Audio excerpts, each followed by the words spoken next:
I'd like to welcome everybody to our first webinar in our series for 2024, AutoClassifying the 3 R's, rot, records, and retention. My name is Jen Nelson. I'm the VP of Strategic Solutions here at Valora Technologies, and joining us is Sandy Serkis, who is a founder and CEO at Valora Technologies. So we welcome you. Next slide, please. That's us. Next slide.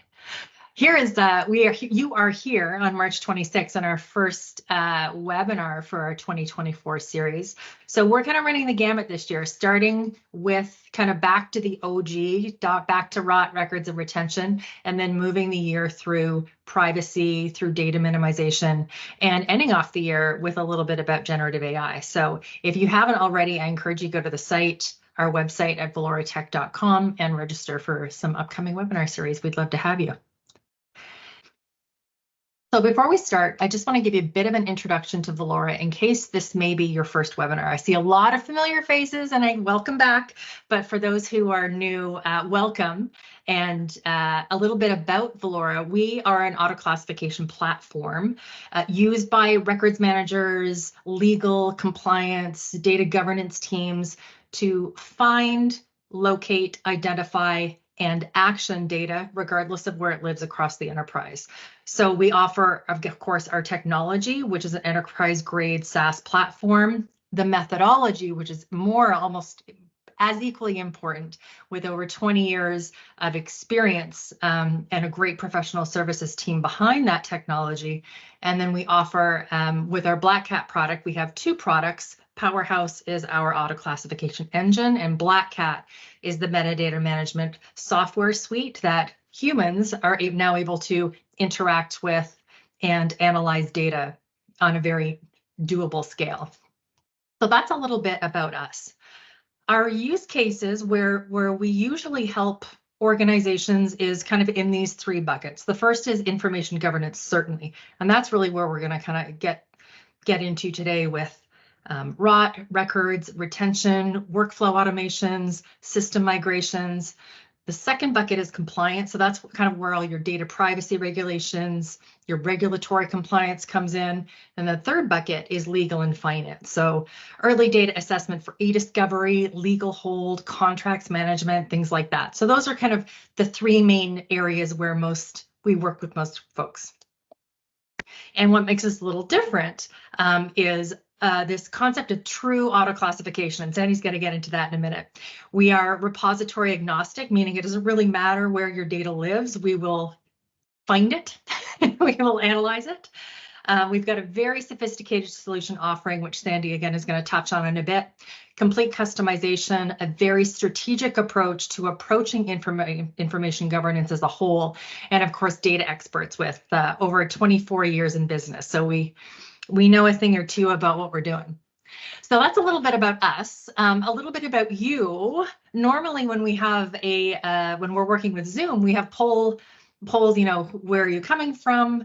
What's your main role? What are your interests? But we did that at registration time. So I thought I'd share with everybody where folks are coming from. And what your main pain points are. So our first question was, what describes your primary role? And this is very typical for folks who come to Valora webinars, which is great. Which was funny to see was there was no IT. But that's okay. But there was a lot of folks coming, and welcome, who had multiple disciplines or multiple roles. Mostly people with records and IM, but then also added on to that was a lot of people with that role with knowledge management and responsible for compliance as well. So that was kind of cool to see. And of course, our second question was, what are your main concerns and priorities? And everybody kind of had the same. And of course, oh my God, everything. That's a popular one. And this is great news, because the 3 main things that we're talking about today, rot, records, and retention, those were kind of the sticking pain points here when we were asking our registrants for that feedback. So I thank you.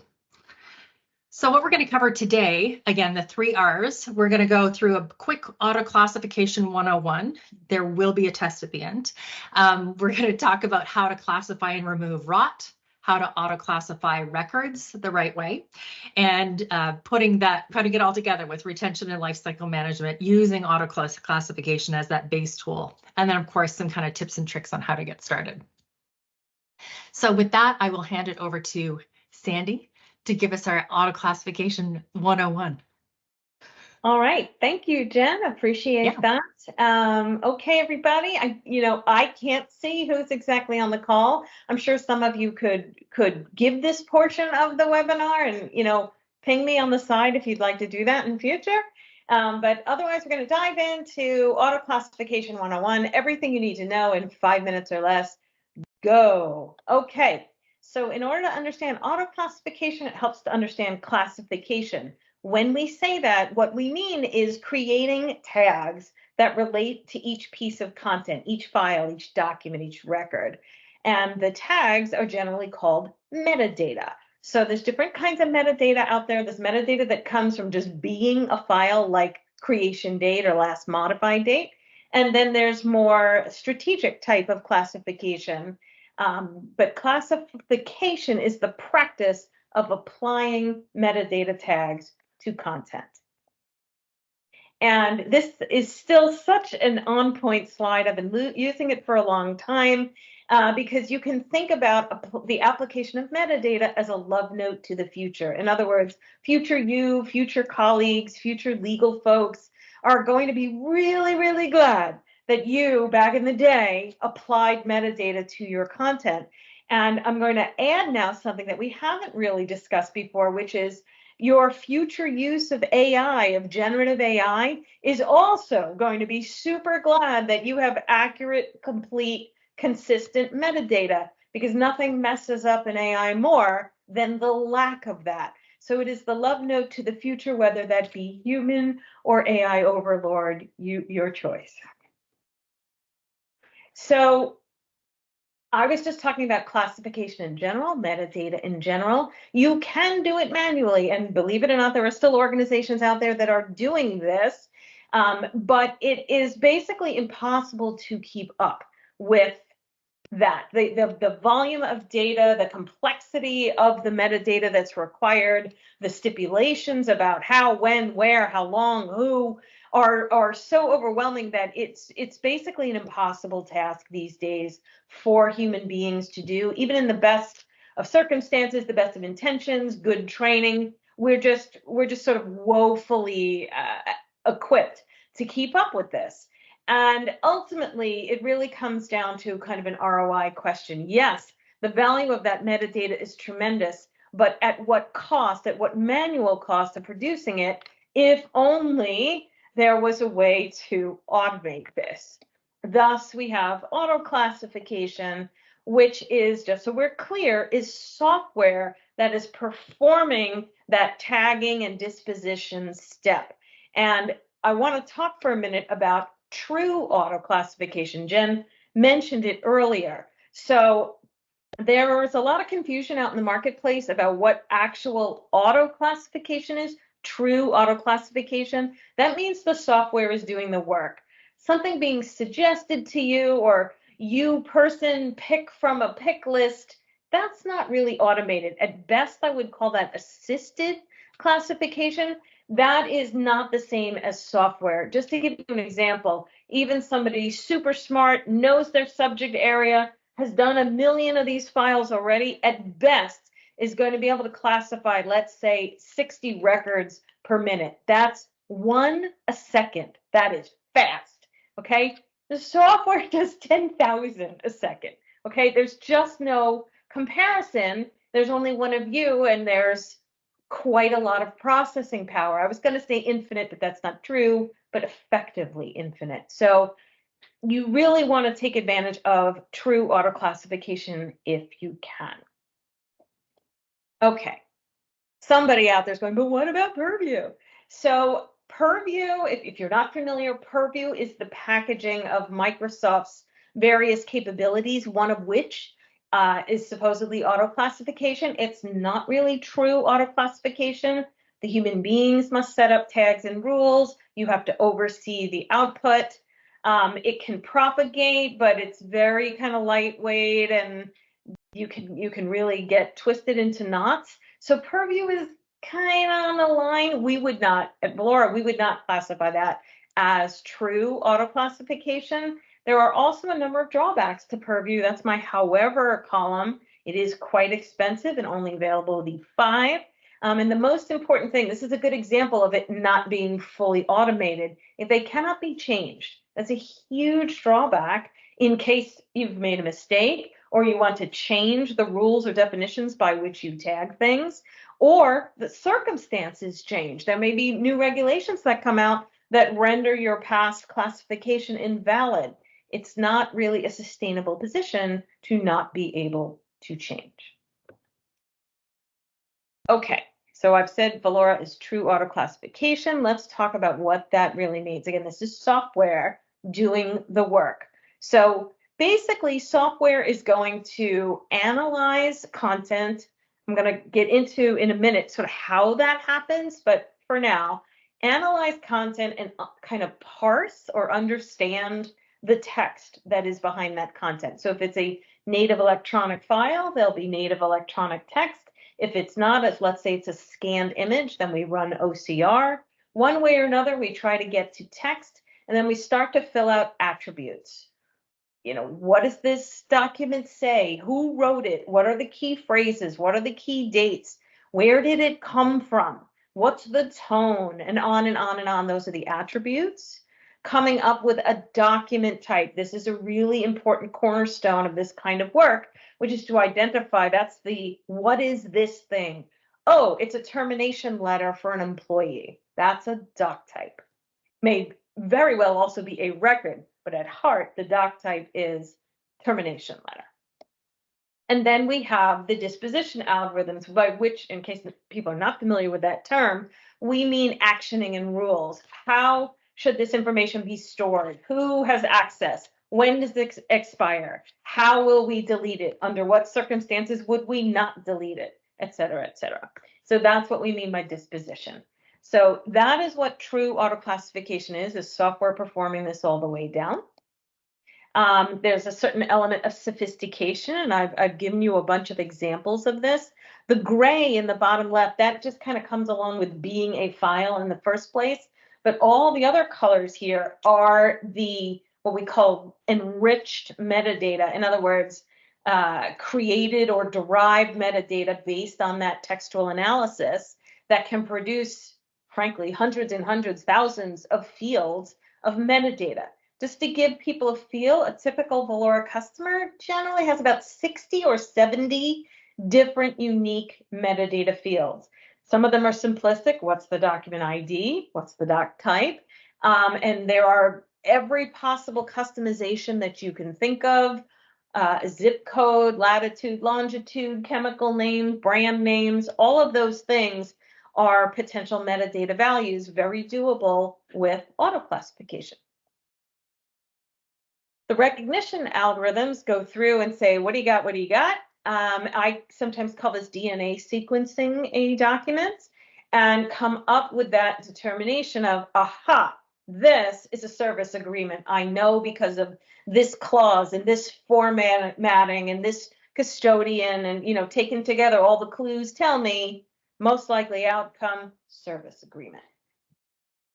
And then from there, once we know all that rich metadata, all those tags, then we can start to apply those automated dispositions. And this is where we really get into now the sort of software managing the lifecycle.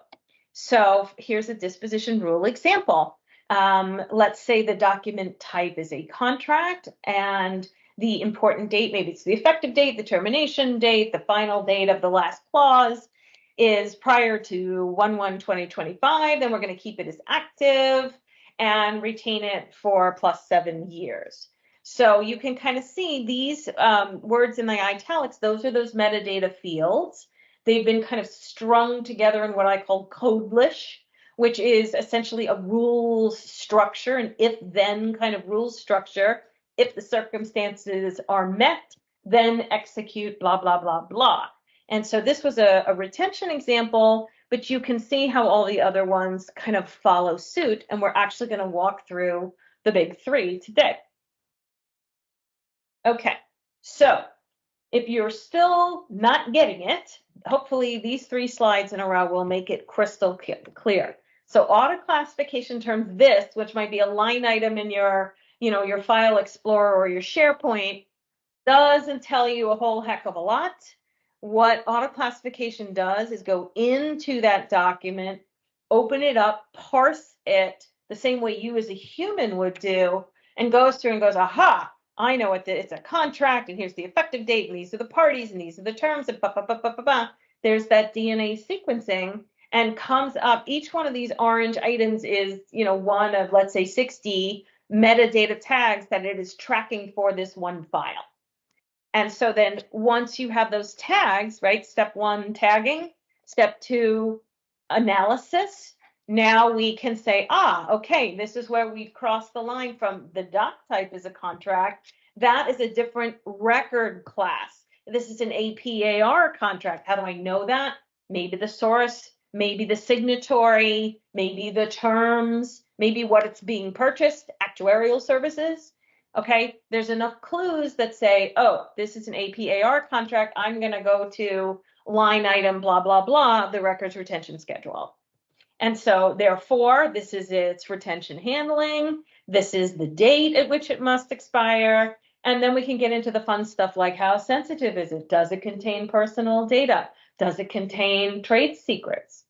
And then, act accordingly on that, all with getting down to that disposition layer of saying, okay, I now know everything there is to know about this document, retain or delete. And if retain, for how long, under what conditions, and if delete, when and under what conditions. Okay, there you go, auto classification. So remember, we started here. We went from this to this to this.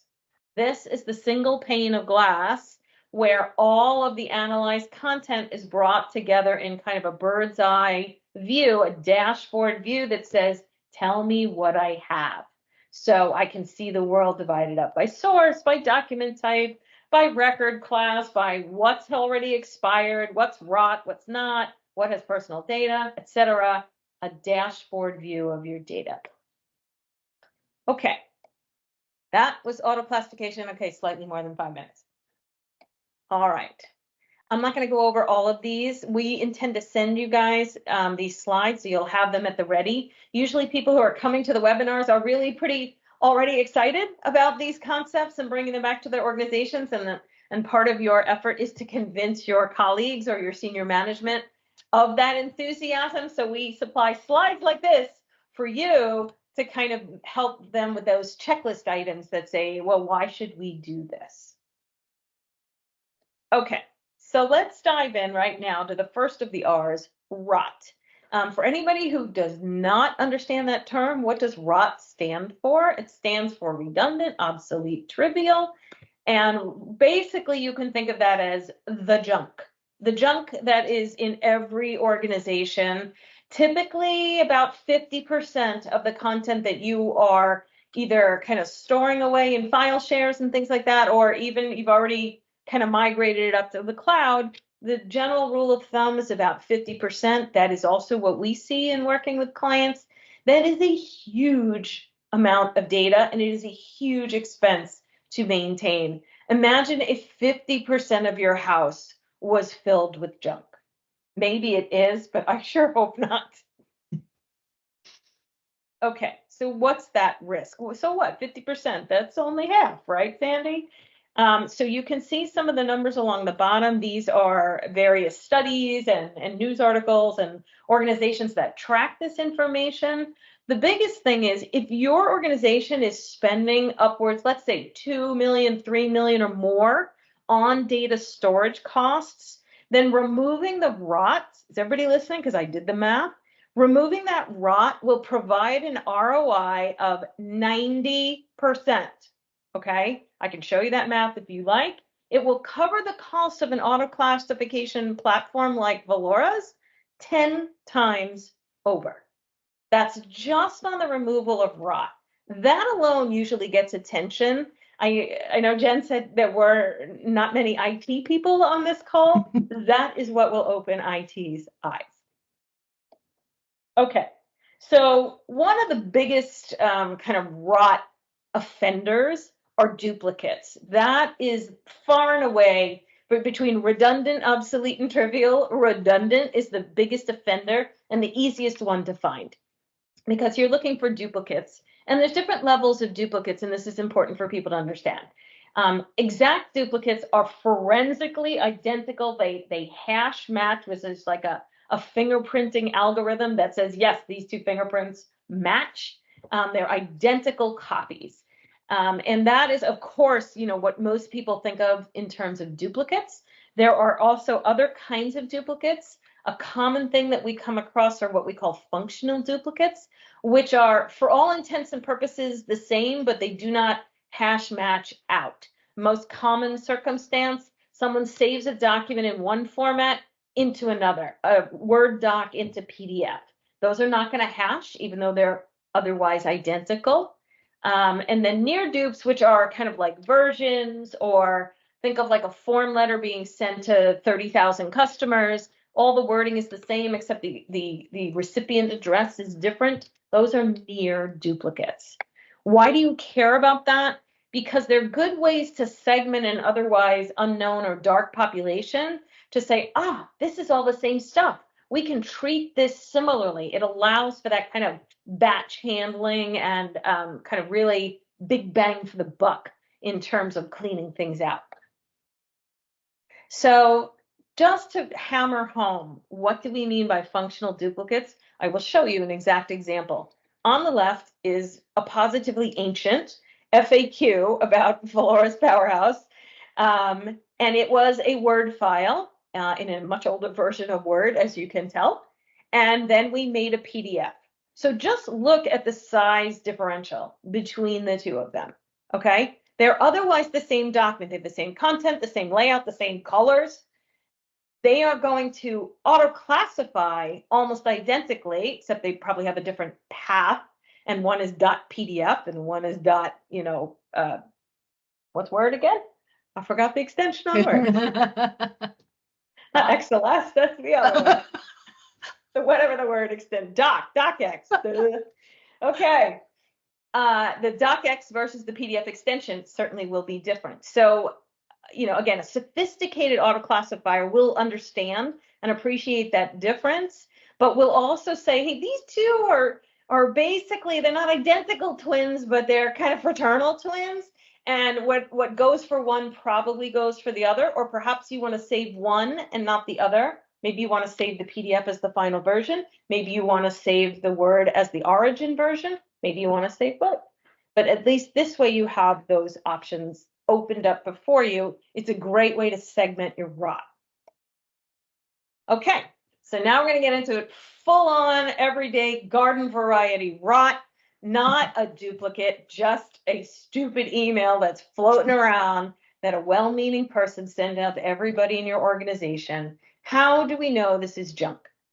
Well, there are watch list terms: Merry Christmas, Happy Birthday, congratulations, things that typically do not have a lot of business value. We look at things like, what is the date, either the creation date or an embedded date in the body text, which this would be, compared to the current date. Yes, 2014 was 20 years ago. 10 years ago, but still a terrifying thought.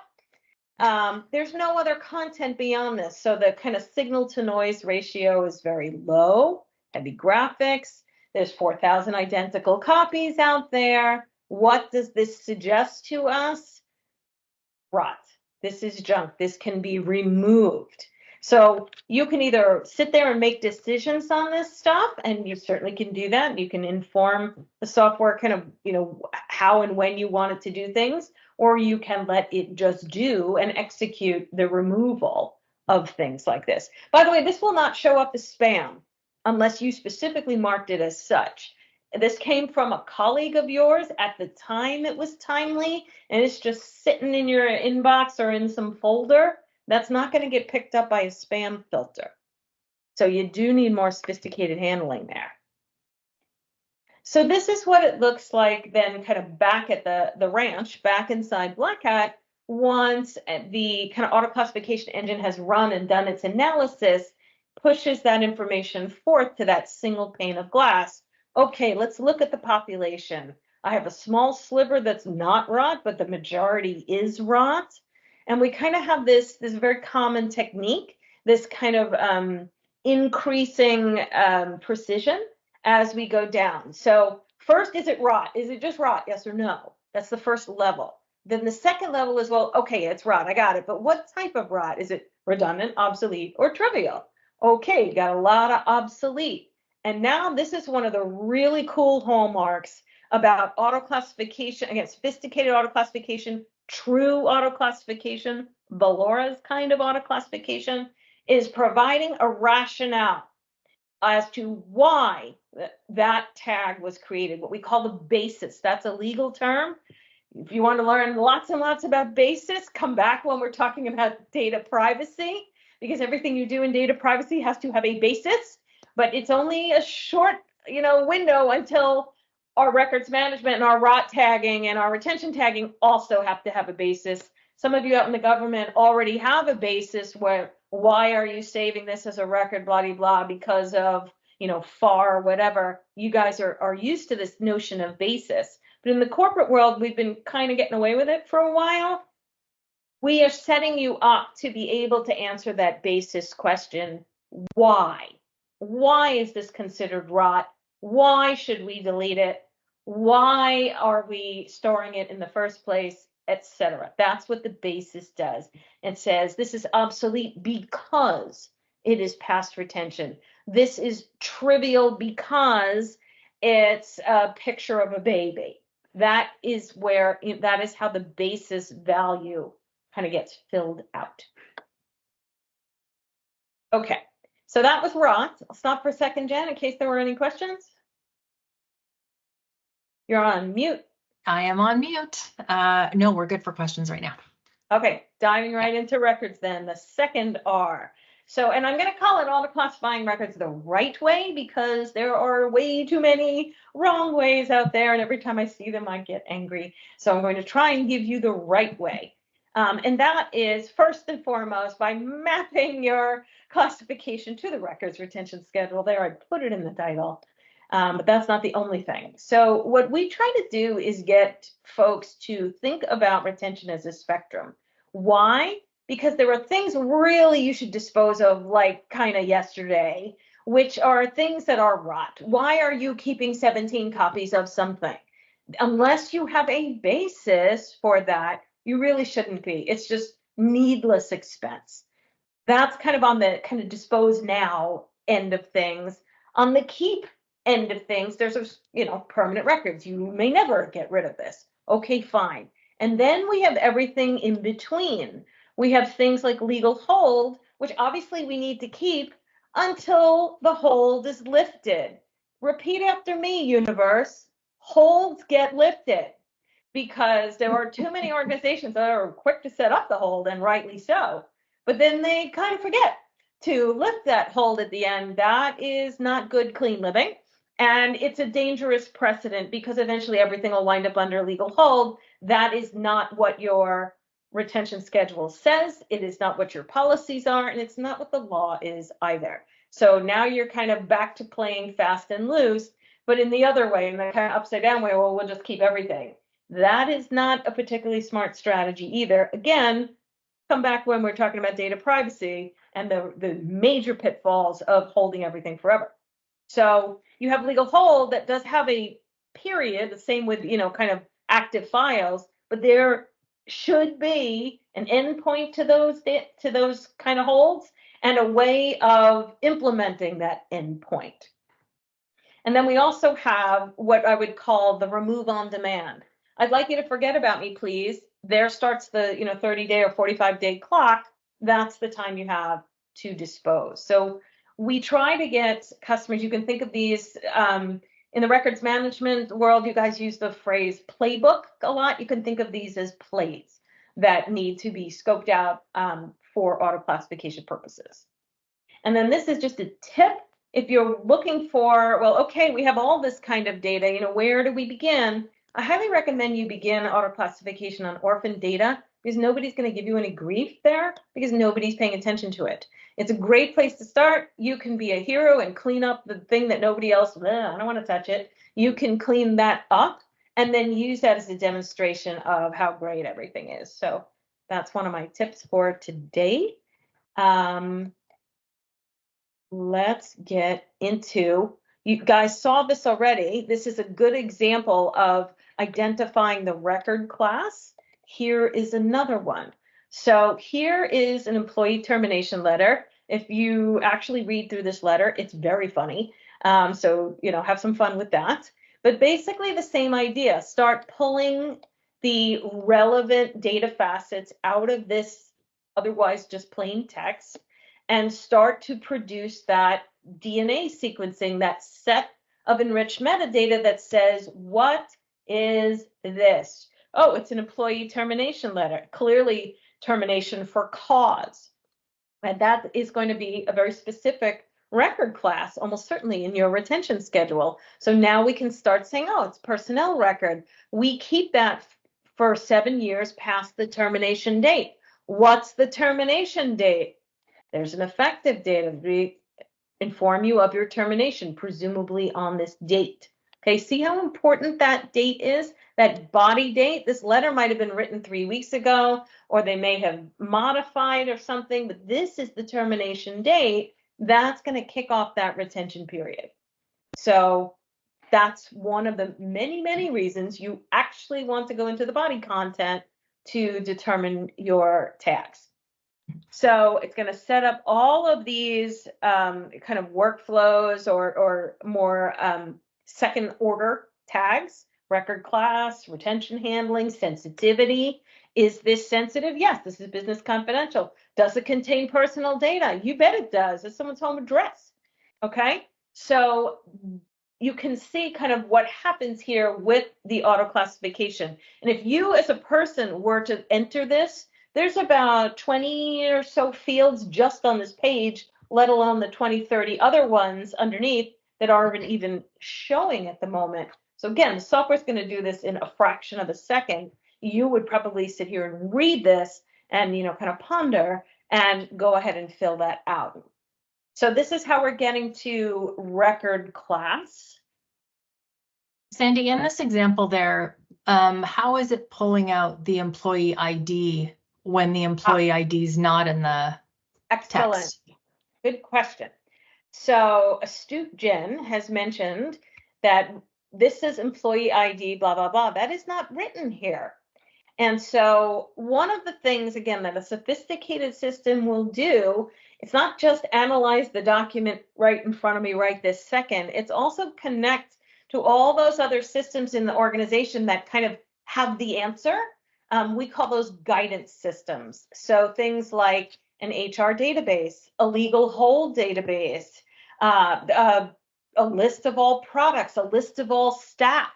Those are guidance, either guidance documents or guidance systems that an auto classification engine can hook up to and use to kind of look up important information. So we know this is an employee, it's an employee termination letter.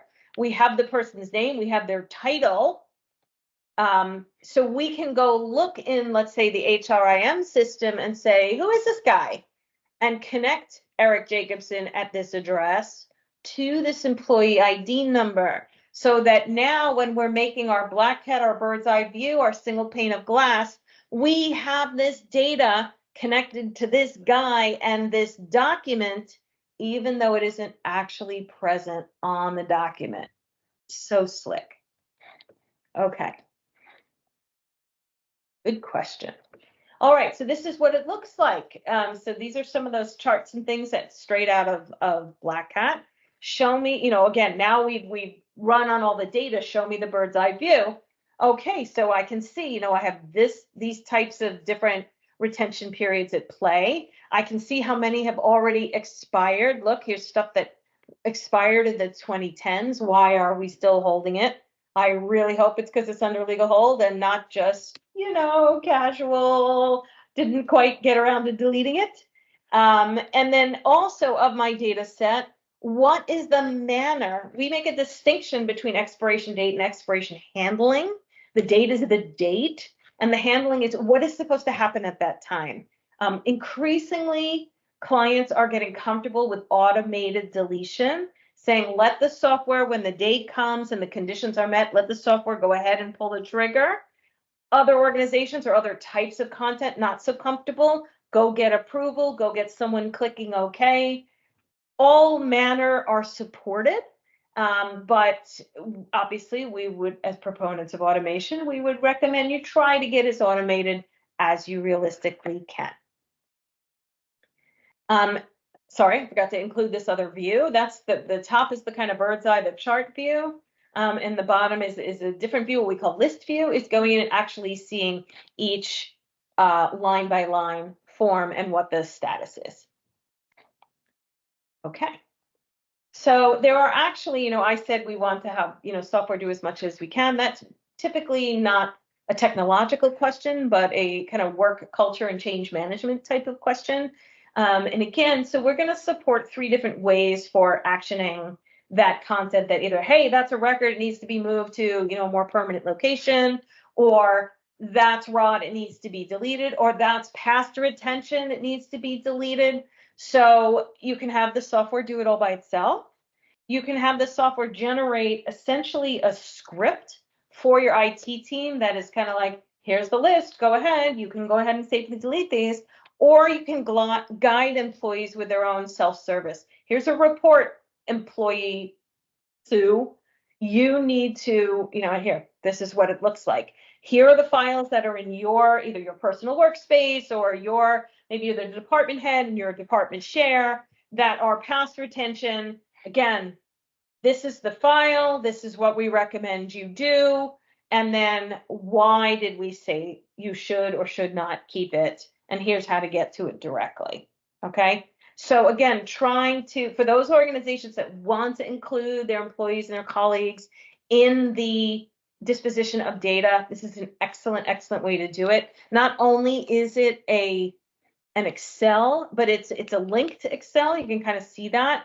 They can either do it line by line, or at the very bottom of this is a yes to all. Take it off my hands, deal with it, I'm good. Okay, that's going to hook right back to the software and execute the saying that person authorized the deletion. Okay, that takes us through records. Jen, any questions about records? No questions as of yet. Oh, you guys are quiet today. Okay. Let's go into the full-on pulling it all together, retention and lifecycle management. So now let's do the full picture. So this is what the full picture looks like. The software is going to go out and crawl. In other words, it's going to kind of hook up to your Salesforce, to your SharePoint, to your file share, and go, what do we got here? And create essentially an inventory. So in case you are wondering, do I get a data map out of this effort? The answer is yes, built-in data map. Go ahead and start tagging file by file. We've pretty well established what that is. Start to action it. Okay, should this be under retention? Is it under legal hold? Do we need to modify this in any way? And then you can start to use it, not only for managing the data, but for just actual search and retrieval. So going in there and going, give me everything related to Jennifer Nelson, or I need to do a litigation pull on so-and-so employee. Give me everything we have on them.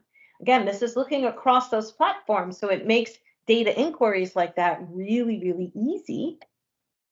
Then we go into monitor mode, where the software is kind of recrawling with some sort of logical cadence and saying, what's changed? What's new? What's different about the world? Any new rules, any new regulations, new record class, new data, new source? One of our clients is quite acquisitive. Any new acquisitions that we need to onboard? That's what the kind of monitoring mode, we call it Delta monitoring. And then, of course, expansion, wherever it is you began, and do not try to boil the ocean and do everything at once. start with either a department or a file share or a business use case, like litigation or data privacy, and then expand into those other areas. So here's my advice. If you are interested in setting up auto classification, you have 10 easy steps. These are the things you'll need to know. There's that basis word again, which is you're going to need some sort of level of understanding about the regulations that you're responsive to and the legal basis for your requirements, not just this is a good idea. Ideally, you will already have, or you're in the process of putting together policies, documenting how you operate, how you comply with the laws. Hopefully, you have executive support to implement, maintain, and enhance these programs. If you don't, and you need help building that, believe me, we've become experts at that by now. We are happy to help you.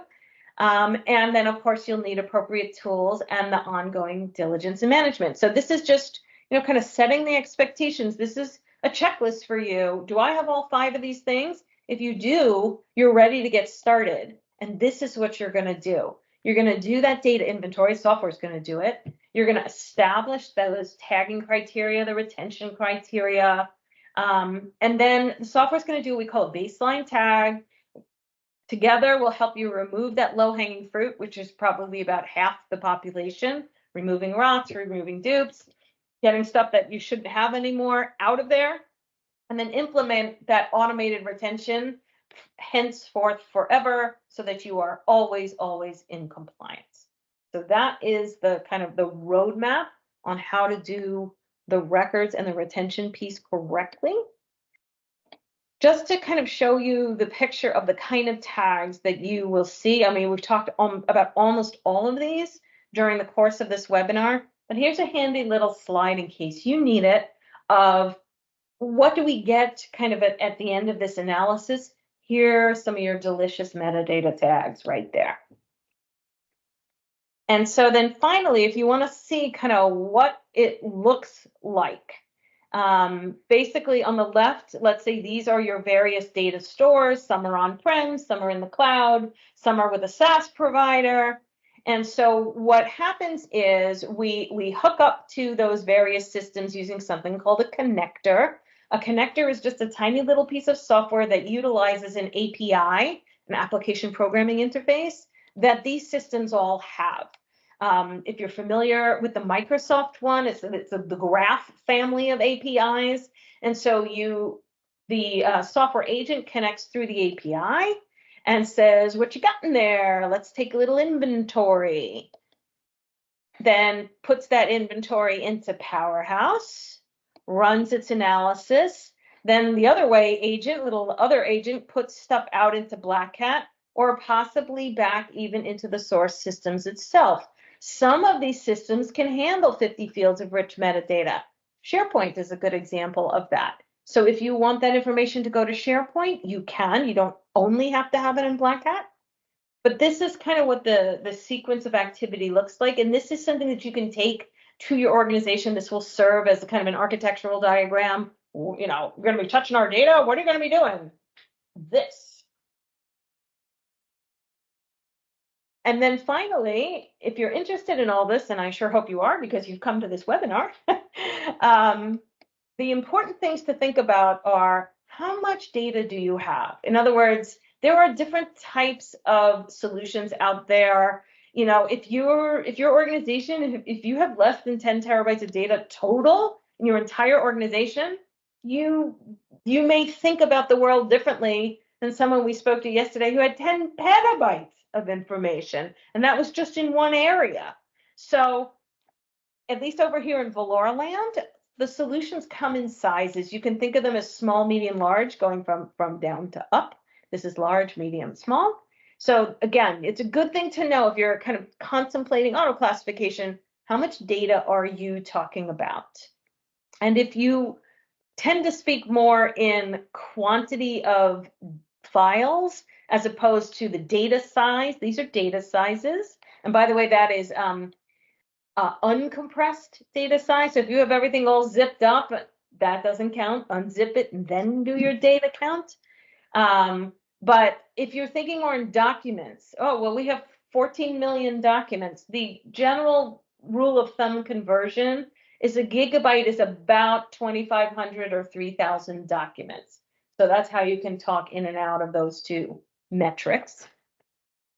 And so once you kind of know, all right, yeah, we're kind of in the enterprise, we're over 25 terabytes, let's say, then you get into what is it you're trying to accomplish. You know, we talked about two of these today. Are you really only looking at ROT only? Just clean up my ROT, good enough? Do you want to get into the full records management where we're doing records classification and retention and automated deletion and stuff? Do you have privacy elements? Some people only have privacy and not the records pieces, probably not so much on the webinar today. And then we also have, of course, total governance. All you people who said, oh my God, everything, that's your column. Yeah. And this is, I'll just make a plug there that this is a nice way to kind of baby step into it as well. So if you're not entirely sure how much or how broad you want this auto classification, I'll say project to cover, you can start at like a medium records, we'll say, and, you know, get a really one or two good use cases under your belt and then expand from there. And so we get asked this question a lot. I thought I would throw it in here, which is, what can we expect? Okay, we love it. We got everyone on board. We got the budget. We're ready to go. What should we expect? What's the impact going to be to people in our organization? And the good news is not terribly a lot. As I said, we're going to kind of do a baseline setup. We're going to configure. We're going to test. That's generally on Valora. The orange is kind of our area. Blue, we're going to run and see, okay, what do we got? What are we producing? There's a little bit of an impact to you all and your teams here because we want you to kind of look over our shoulder and make sure that processing is going the way that you want. Is it producing the results you want? Is it, kind of tracking accurately to, the way that you would if you had infinite hands and time? And then we go into that Delta monitoring mode of that just kind of keeping everything current, incorporating the new, and anything that's changed kind of strategically or regulatorily. So really the only time you're going to have impact a little bit here just as a kind of project management oversight type of view. In step 2, a little bit of your subject matter expertise is going to come into play, and then in 3, that's when you can sit back, let the software do the thing. So that's really kind of what the onboarding looks like. In general, we can usually get through step 1 in about 2 months. Step 2 is going to take, it depends how much we're processing and what size system you have. And then step 3 is, of course, the rest of time. All right. And then here's, I think, one of the last ones. How to get your team on board, how to get started. We strongly recommend you find a pilot use case. So find a compelling use case. It's either going to be one choice, abandoned file shares, abandoned SharePoint sites, abandoned email. Those are good pilot use cases. High risk scenarios, things like HR data, right? Where there's going to be sensitive data in there. We've probably been saving stuff for way too long past when we need to.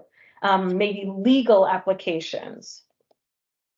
And then look forward, right? Make sure that pilot use case is indicative of other things, naturally lends itself into future states. Strongly recommend that you measure results. One of the things, if any of you are going out to InfoNext in 2 weeks, we're going to be talking about benchmarking. But basically, one of the easiest ways to prove ROI is to measure the before and after results. So measure some sort of common workflow, like how difficult is it? How long did it take? How many hours or person hours did it take to gather all the information about an employee who's involved in some litigation, right? How long did that take? Did it take, did you have to check 16 systems? Did it take 3 weeks? Those are the things to measure. They're very specific numbers. They're very easy to measure because once you put something like this in place, that's going to go down to 2 seconds. And that's just going to be a ridiculous ROI. And very easy to prove before and after success. Obviously, you're going to want to build on the success of the pilot. So get used to being a cheerleader. Try and have your ROI be just on the pilot use case alone. Jen was mentioning, start with a small system or maybe just start with rot. That's a great way to do this because removing rot is going to save millions of dollars for your organization. So that's just the easiest way to build on success and then say, maybe some small modicum of those millions saved could go into adding records capabilities. And then, as I said, be a cheerleader. I know a lot of records folks aren't used to being in the spotlight or kind of,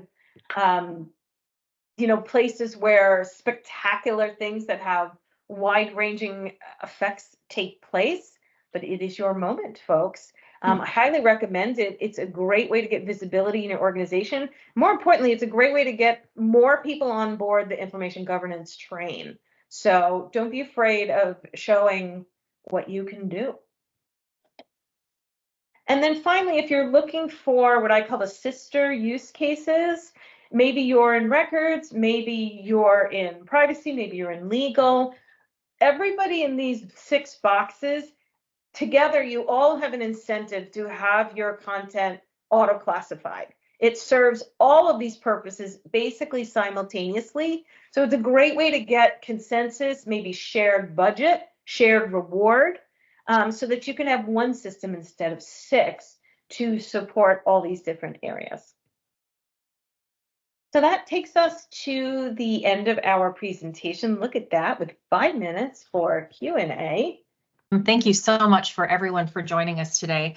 We certainly appreciate your time and your attention, and we will, I'll share these slides after the webinar, and I'll also share a recording of this that you can go back on. And of course, if you have any questions, there's my email, there's Sandy's email. We welcome the opportunity to brainstorm with you to see, kind of just throw some ideas around, what's your situation? What are you looking at?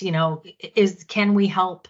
Or can we at least help you build your business case, because that's really where most of the effort is, and isn't it? Is I'll say convince, but trying to get that attention from the rest of the organization into an area that we all know is so important to business.